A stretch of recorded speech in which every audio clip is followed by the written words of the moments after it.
Hello, everyone. I'm Rob Culverhouse, your host, Associate Professor of Medicine at WashU.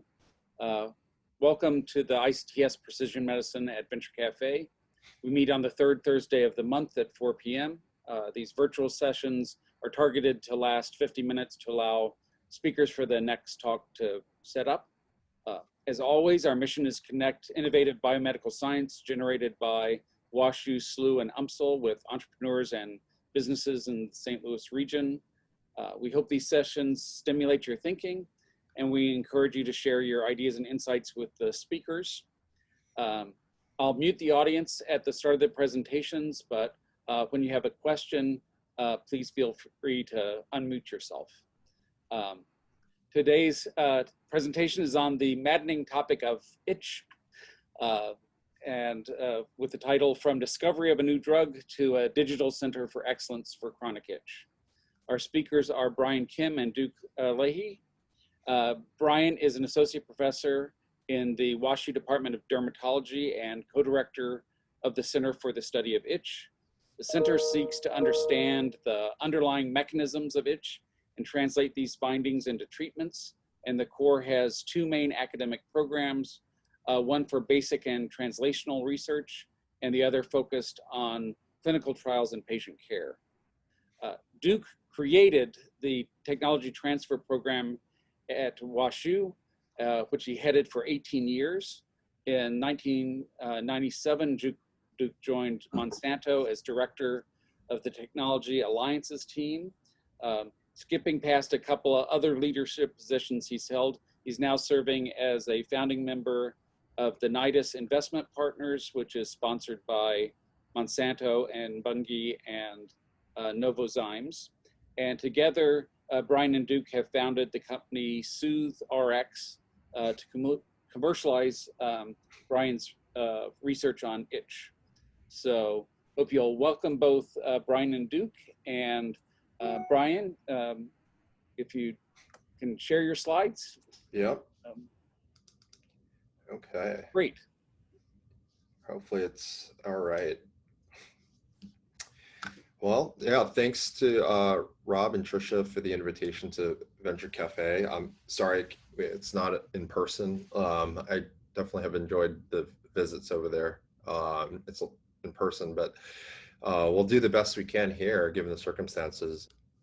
All right. So I'll be talking today about a very unique kind of pathway to something that it wasn't something that I had intended to kind of to put together with Duke, but Duke and I've had a fairly long relationship now in trying to take technologies from our clinic and our laboratory to our patients in a meaningful way. As an academician, I think there's some things that we do really, really well in academia, but there's some things that just really are not within the purview of academia. And for that, we do need to move into more of the industry and commercialization. So I'll be talking today about the kind of formation or the concept of a digital center of excellence for chronic itch. And hopefully it'll become apparent as to why we're doing what we're doing and what we're exactly trying to do.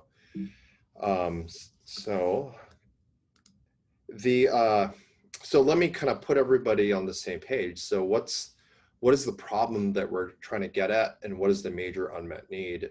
It's chronic itch, and it's not something that's well recognized in the field of medicine, but chronic itch affects 15% of the population at any given time, maybe more. And it's defined as essentially itch that lasts rather arbitrarily for greater than 6 weeks and often lasts into the order of months to years.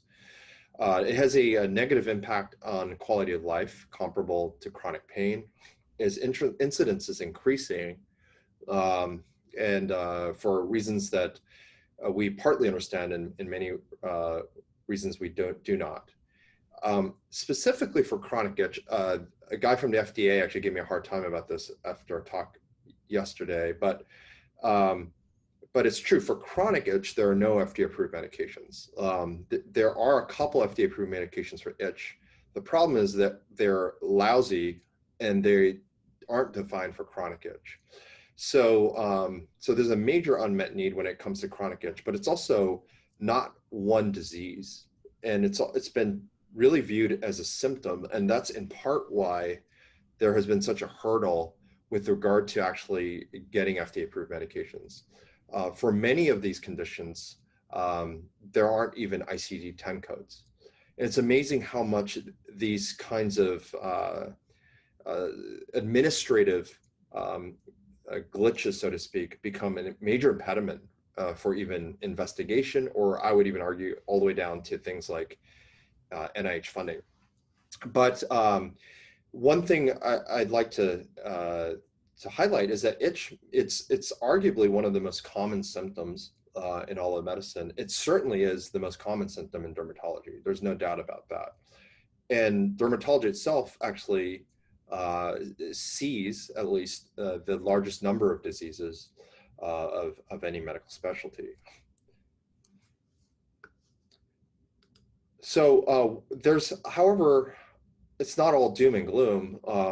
You know, it's a major unmet need, but whenever there's a major unmet need, I actually think that it's a major scientific, but also a commercial opportunity.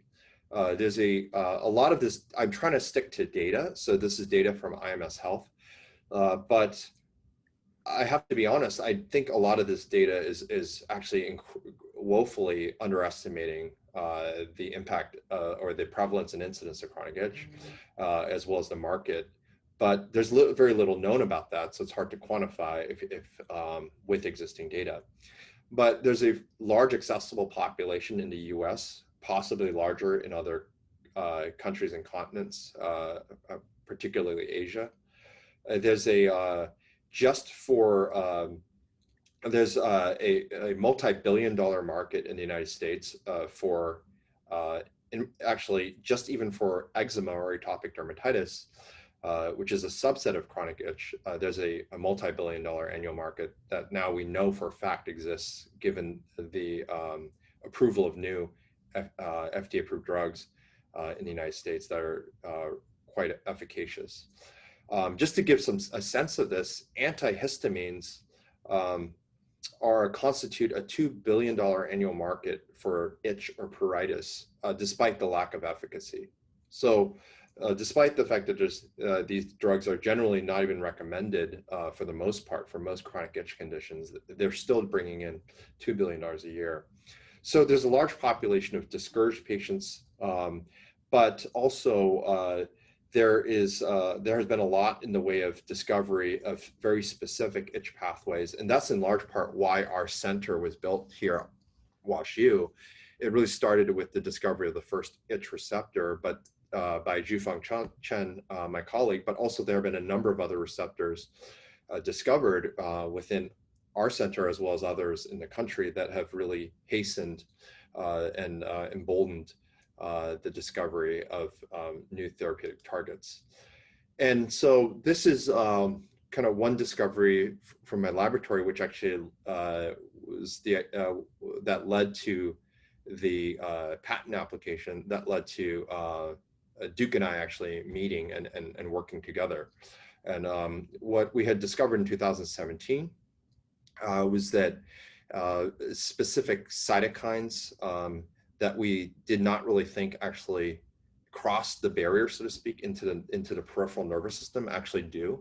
And inflammatory cytokines that are associated with diseases like atopic dermatitis or eczema actually directly stimulate the sensory nervous system and do so by way of various receptors like alpha receptor alpha, and also it turns out downstream pathways like Janus kinases become incredibly important in the nervous system as itch mediators. So what's somewhat coincidental is that a lot of therapeutics targeting pathways at the same time in parallel were starting to come to market, and in clinical trials it was becoming increasingly evident that the mechanism that we had unveiled was actually coming true to life.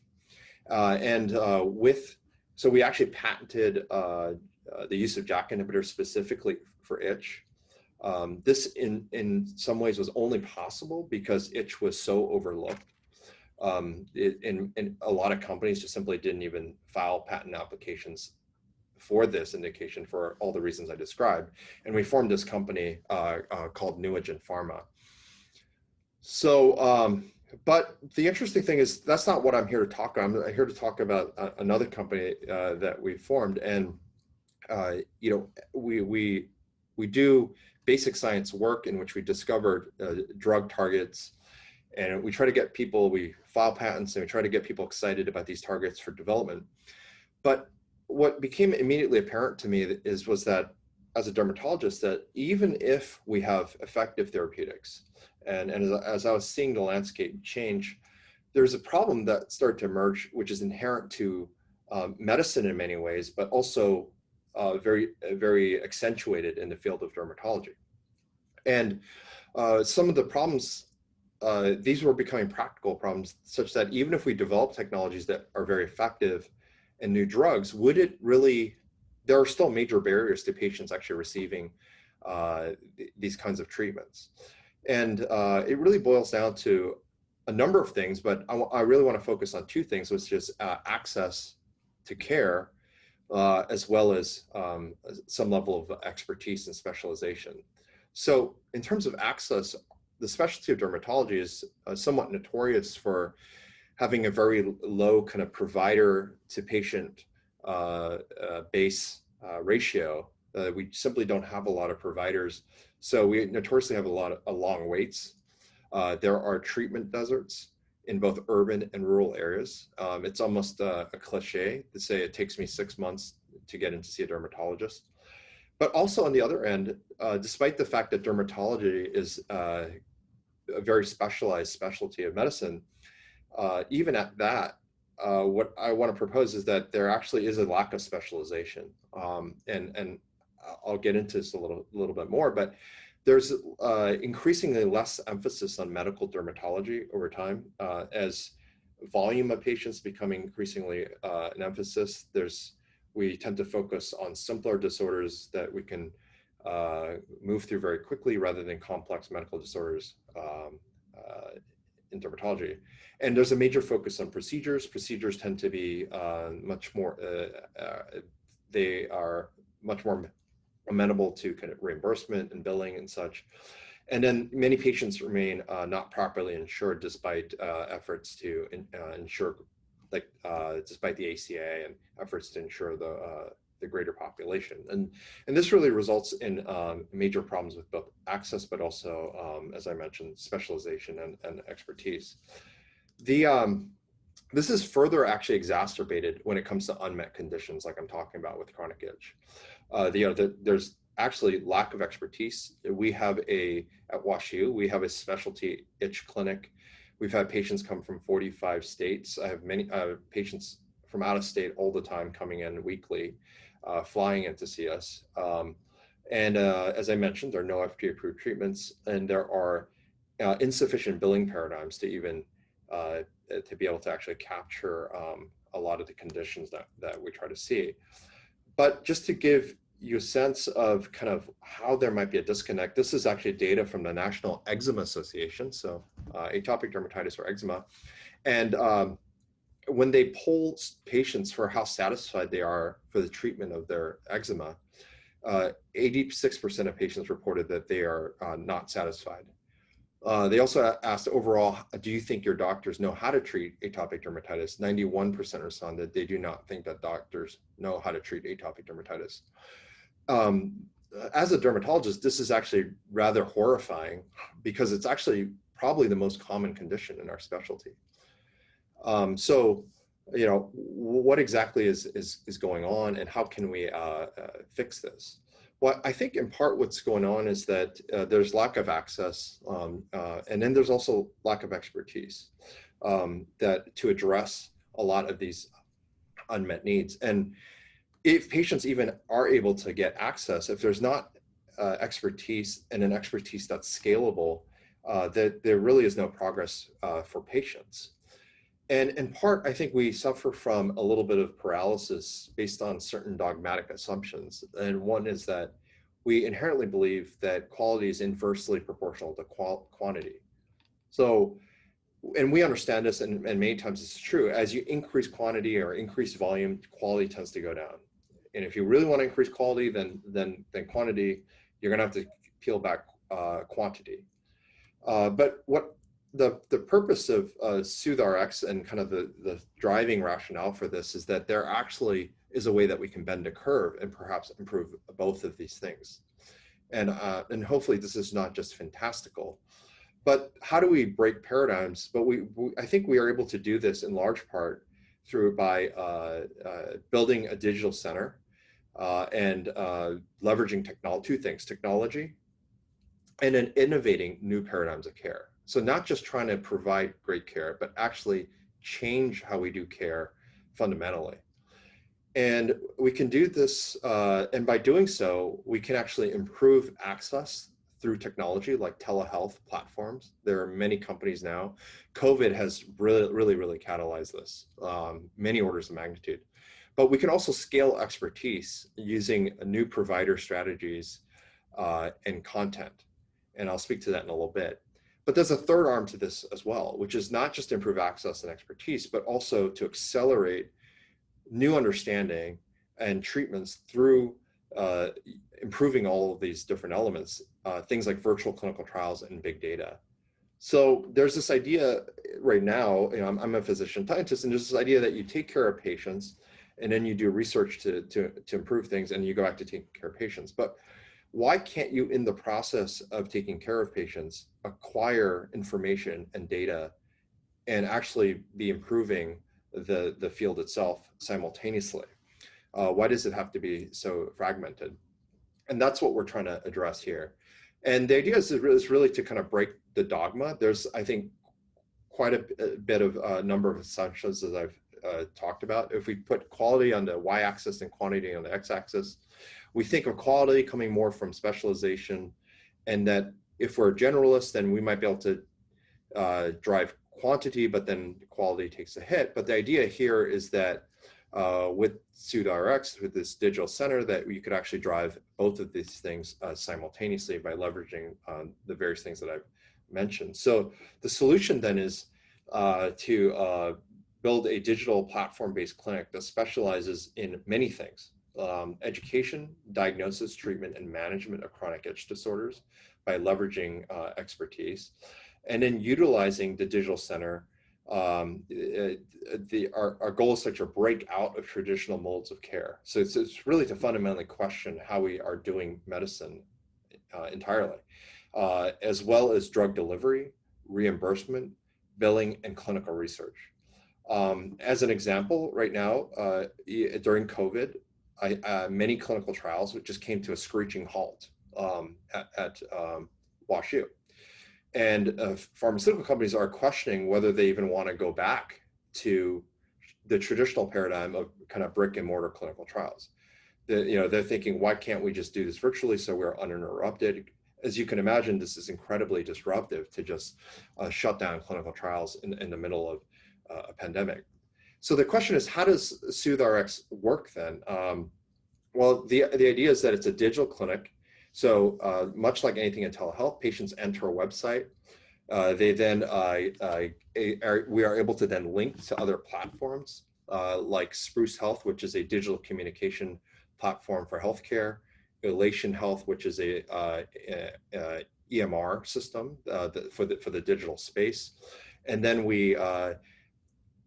this is where really, in addition to leveraging existing technologies, what we do is really just fundamentally change the paradigm of care.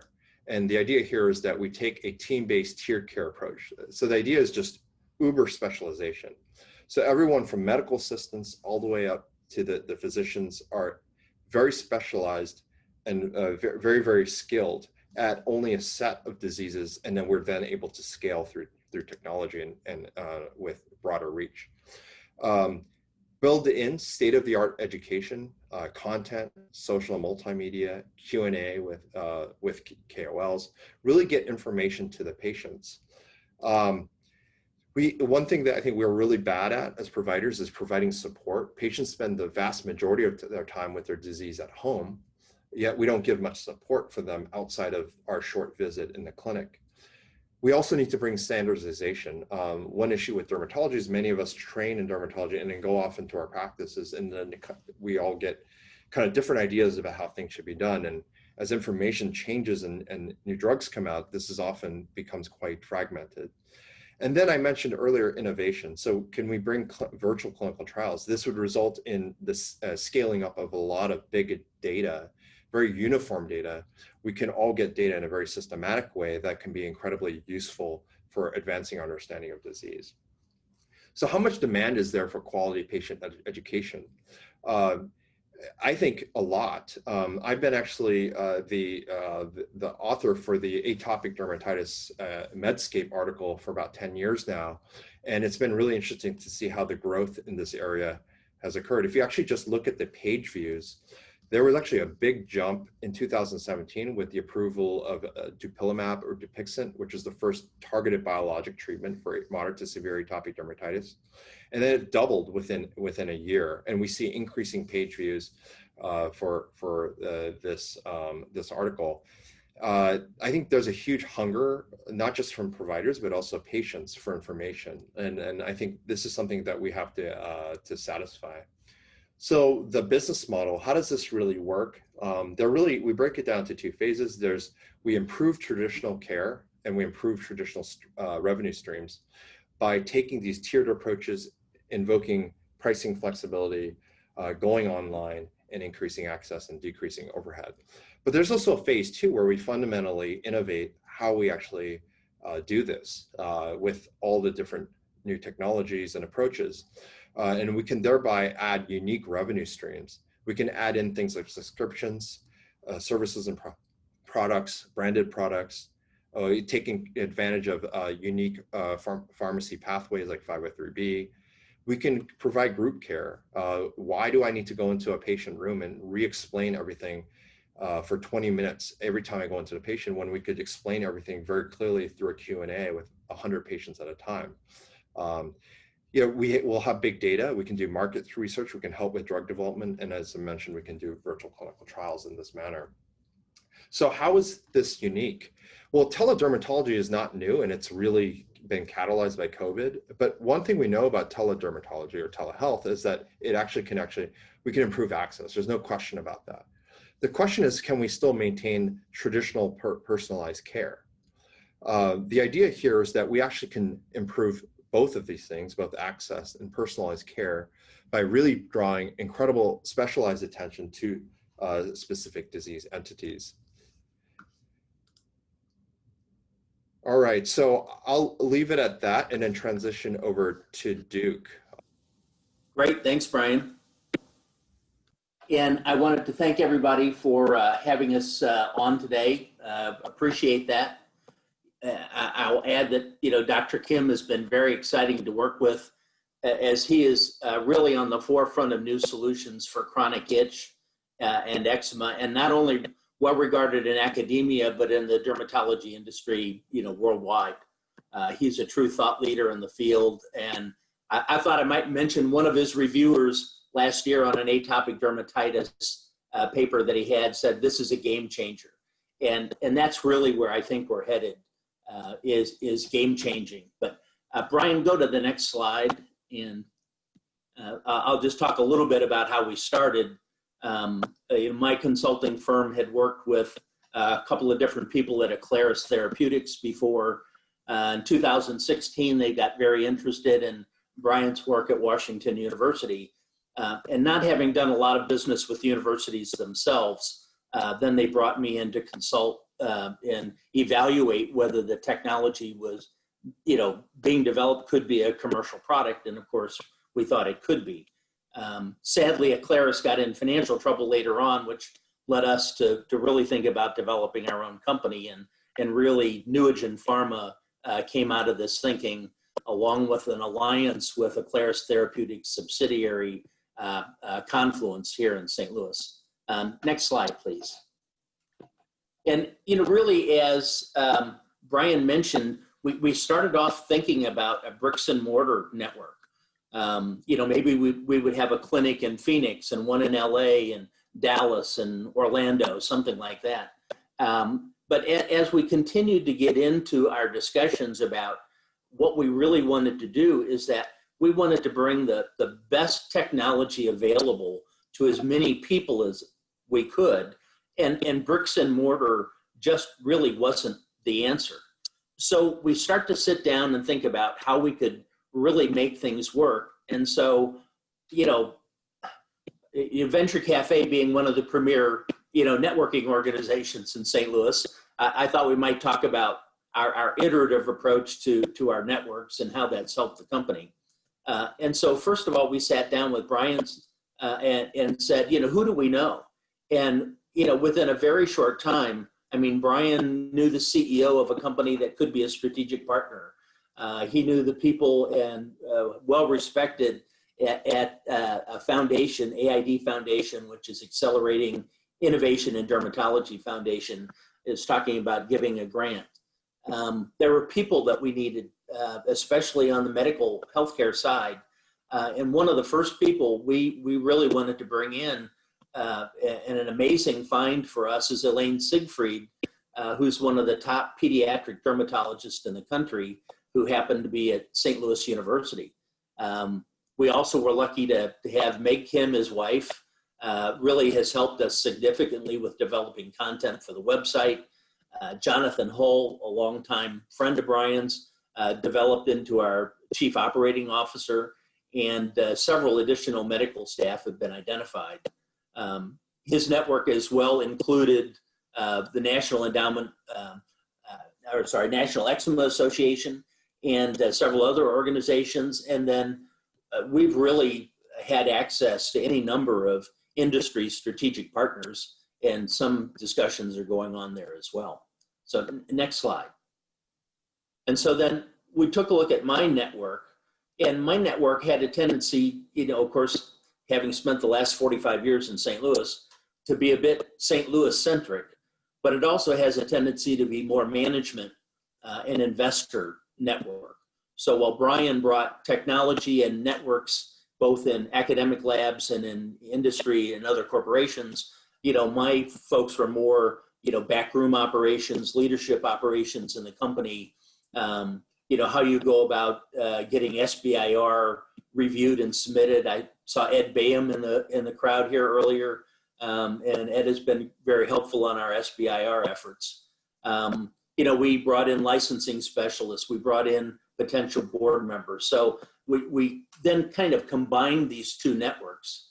And next slide then, which led us to our launch team.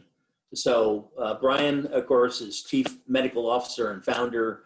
I'm the launch CEO and founder. And then, of course, we filled out the rest of the team, as I mentioned, from our networking activities. And luckily, all of these people, I'll say lucky for us, maybe not so for them at times, they're all working for equity and delayed consulting fees. So it's not just that we have people who I consider to be some of the top people in their fields, but that they're willing to come together to create an organization and delay their compensation because they believe in the technology and in the people we've put together so much. Next slide. And so, then we started doing this networking thing relatively iteratively, because now we've brought in all of these people and we say, okay, who do you know? And some of our strategic advisors now, they know the insurance networks. We're going to have to submit, insurance approvals on a state-by-state basis. We now have someone who has done that in his telemedicine company who's going to provide us advice. I mentioned AID and Elaine Siegfried earlier, Jonathan Hull. Everyone who has contributed and been part of the team have now brought in a host of other people, including now several potential investors. Next slide. And so, what's my advice is simply, and I'll just add real quickly. So I've worked with SBIR companies now for the last 10 years, probably about 70 or 80 companies. And one of the first thing I usually make them do, because these are very small companies, is take their own network inventory. And most of them have been very surprised that they actually know people who could be brought to bear to help their organizations. So this is something you do rather iteratively, but I certainly encourage everyone to do it. But you make your inventory of the talent needed, and then you make your inventory of the folks that can really fit those roles. And it's kind of a mission impossible sort of thing. And not everyone you approach may agree to be a part of this venture, but they might be a part of your next one. And then connect to those groups from Venture Cafe to Biogenerator to I10 to others, and see who their network connections know. And then kind of integrate those networks as part of your management team and your advisors. And this way of doing this, of really thinking about this in a direct, straightforward sort of way, it has really brought us together, I think, a fairly strong team, a strong network of advisors, and now potentially beginning a network of investors. I appreciate it. Thank you very much. Thank you, Brian and Duke, for your presentations. We'll open it up for any questions anybody has. Great talk. And so I have a few questions. So your company provides medical services for patients, out-of-state patients. And how do you deal with the licensing issues? Because you are in Missouri, and how do you see patients, out-of-state patients through your program, Soothe Rx? Right. Yeah, no, it's interesting. It's actually, there are companies that are set up to help with this. And it's actually quite expensive because each medical license per state, it would cost you about $1,000, So I think what's been very helpful to this is that, people have been talking about this for a long time, but have been having, the problem with medicine is that we are very resistant to change. And we're very resistant to even technology. And I think that's what COVID has really exposed, right? And so what happened during COVID, they authorized emergency medical license to everybody overnight, something that, so I've applied for a medical license in California. It's 3.5 months and I still haven't gotten it. I think that's a big problem, right? I think it unfortunately took COVID for us to finally admit that, but it's a huge problem. The fact that even in my WashU clinic, I have 40 patients from 45 states coming in to see me. I mean, that's, it's kind of ridiculous, but the fact that we are still subjecting people and patients to this is just, it's about as arcane as it can get. And I think, so I'm not really answering your question because I'm just saying that this is a problem, but I think we've talked to a lot of people. I think a lot of people feel that the writing's on the wall. This is going to change. Medical boards are not going to be able to stay the way that they are, because this is actually going to be, it's going to violate, do no harm of medicine. So yeah, no. So we're trying to change that. The good thing is that there are a number of telehealth companies, and I have good relationships with them that have actually already paved the way. So the way that the telehealth companies have worked is that they had to go outside the box. They had to, independent of medical licensing. Okay, we still have to get that, but I think that's going to change. But also billing, how does that work?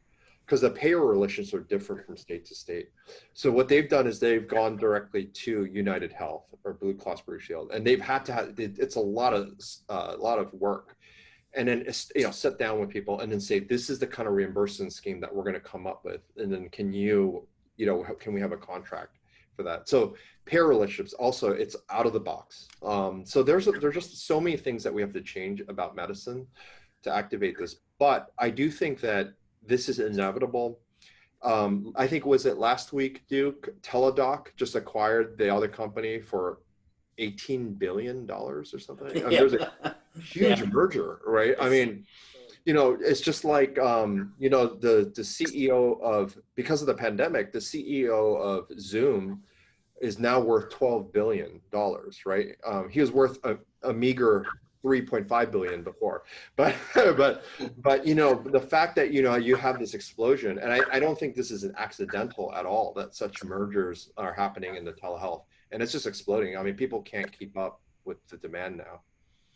And Brian, one additional question is that, So do you think you can use your company as a kind of an infrastructure for multi-center trial? Yeah, so I've already Sounds talked. good. Yeah. So I've already talked to pharmaceutical companies. A lot of some pharmaceutical companies now have innovation hubs, like the CIC, and they are 150% for this. They have completely gone sour with, and honestly, wearing my academic hat, it's actually kind of concerning, right? Because I'm in a different field. It's one thing if you're an oncologist, right? Like I'm not going to go to for oncology, you want to go to a cancer center. Okay, so from an academic standpoint for clinical trials, that's a no-brainer. For dermatologists treating itch or eczema, patients think, well, there's no real eczema center, right? And this is not a life-threatening condition. This is a quality of life issue. Why can't I just go to Pine Valley Dermatology, which is running the trial? Why do I need to go there? And I think that what's happened in dermatology, in my opinion, is that we've actually gotten very far behind in clinical trials because of the inefficiencies within academia. That lots of private LLCs actually, if you look at these even registered trials, 80% of the sites are private LLCs. So it's already happened at the brick and mortar level. And now, the pharmaceutical companies are saying, we don't want to do, we don't want interruptions and delays because of something like this. And patients are upset. So I think this is, I think during hard times, we find creative solutions. And I think there are a lot of forward-thinking sentiments right now about this. Yeah, one of the things I'd like to add there real quickly, maybe two things, but one is I'm excited about the possibility that in a clinical trial, we could actually watch the patient apply the drug or whatever the treatment is. I mean, we can assure compliance through video connections, which no one is doing today, necessarily. So we certainly like to do that. The other thing, I think, just a clarification, we haven't actually launched yet. We're probably about a month away from launching, and we'll launch in Missouri first. We'll do our alpha trial in Missouri, and then we'll probably go to Illinois, California, expand to a few more larger states. But ultimately, within a year, we hope to be nationwide. I see. Thank you. It's exciting. Yes, thank you. Thanks, Fumi.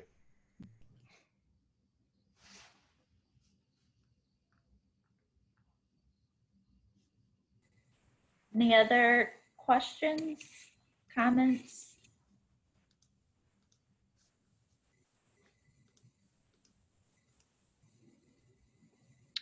You guys might have addressed this. I missed part of the presentation as well, so I apologize if I'm asking a question you already answered, but how receptive have you seen patients be to doing mostly telehealth? I know, and you might have addressed this, like I said, but it's just something. My dad's an eye doctor, and obviously he's limited on what he can do when he meets with patients via telehealth. But I mean, his first impression was, that's not going to be as good as in person. But I mean, I can see it working well. So I was curious how it's been received. Yeah, I think even myself, I had in the beginning, in the early days, reflexive feelings about, telehealth. Could this really work? Is this really going to be the same quality? Similar things are also said in dermatology with regard to mid-level and lower-level providers. So, more like medical assistants. But I think a lot of that is, I think it's hard to replace in-person care. But, what's interesting is during COVID, I had to switch to telehealth at WashU to see patients. And they were happy to do that. They still prefer to come in by and large, but they were happy to do that. And they were ecstatic that they were able to do that. And, when you have problems with access, we're not comparing in-person to telehealth necessarily. We're comparing not being seen or seeing the wrong provider to being able to see the right provider through, to telehealth. And so, I live in a paradigm where, patients actually have often seen 5 dermatologists before they see me, and they're still haven't found the solution. So, you know, I think there's just a lot of waste for patients, and they just say, look, I just want to find the solution and I want to get as quickly to it as possible.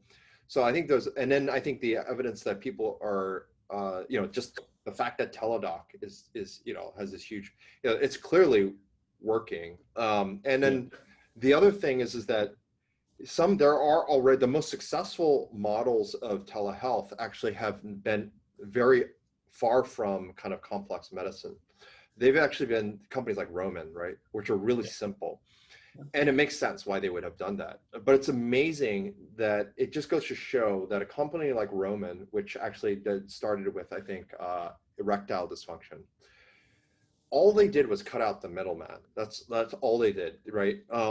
They just took out one thing, and they said, look, you just don't need to go to the doctor's office to get the prescription. And we're just gonna, well, we'll have someone prescribe it for you. This is not a big deal. And then next thing you know, this company is this huge company. And by the way, they've gone into eczema now. So eczema is another entity. So so this is already kind of happening.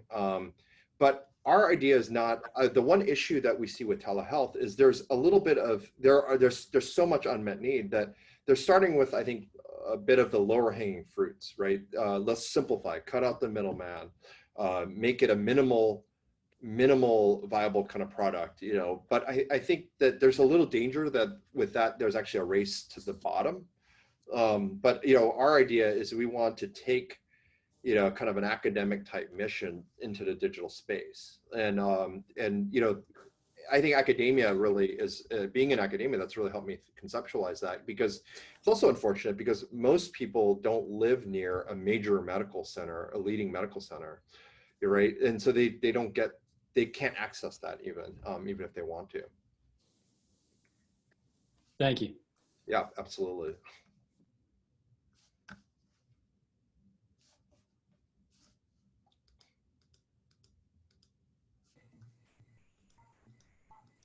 Any other questions? I think we're reaching the end of our time, but we have, you know, time for another one if anybody has one. Yeah, feel free to reach out to Duke or I if there are any other questions. We're, as Duke mentioned, we're still in a very much a building phase of this enterprise. So we're very interested in you know, we're still looking for a lot of talent to build into this. So we welcome anybody who wants to be a part of what we're doing. Right, yeah, and we will put Brian and Duke's contact information on our website, which is the ictspm.wusl.edu, if anybody wants to reach out to them with further questions. Thank you so much, Brian and Duke, and thank you everyone for attending. We'll be back next month for third Thursday of every month. Thank you. Thank you.